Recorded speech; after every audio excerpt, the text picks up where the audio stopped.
আজি ভাদ মাহৰ কাৰণে পাটৰ কাপোৰকেইযোৰ ৰ'দত দিম বুলি ভাবিছোঁ। আজি যিহেতু দেওবাৰ ঘৰতে আছোঁ, সেইটো কাৰণে পাটৰ কাপোৰ কেইযোৰ উলিয়াই লৈছোঁ। আগৰ মানুহে কয় ভাদ মাহত ৰ'দত পাটৰ কাপোৰবোৰ দিলে কাপোৰবোৰ ভাল হৈ থাকে। সেইটো কাৰণে মই কাপোৰ কেইযোৰ উলিয়াই লৈছোঁ আৰু লগতে আমিকো কৈছোঁ তেওঁৰো কাপোৰ কেইযোৰ উলিয়াই দিবলৈ। এই গোটেই কেইযোৰ কাপোৰ মোৰ বহুত বেছি প্ৰিয়।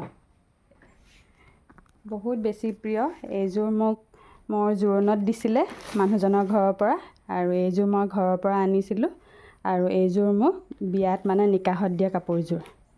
গোটেই কেইযোৰ কাপোৰ যে মোৰ বহুত বেছি ভাল লাগে, আৰু গোটেই কেইযোৰ সম্পূৰ্ণ বেলেগ বেলেগ। চাওকচোন, এইযোৰটো ক'বই নালাগে, আৰু কালাৰটো মানে বহুত আনকমন, বহুত বেছি ভাল লাগে।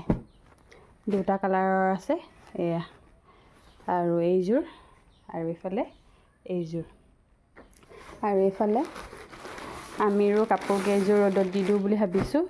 এইযোৰ আমিৰ মানে মোৰে আৰু ময়ে পিন্ধোঁ তেওঁৰ পৰা লৈ লৈ।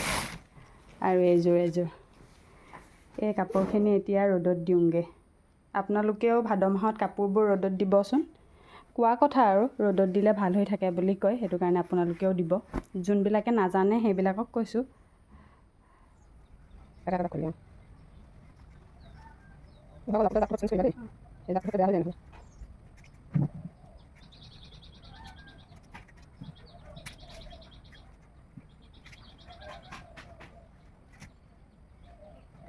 ঠিক আছে।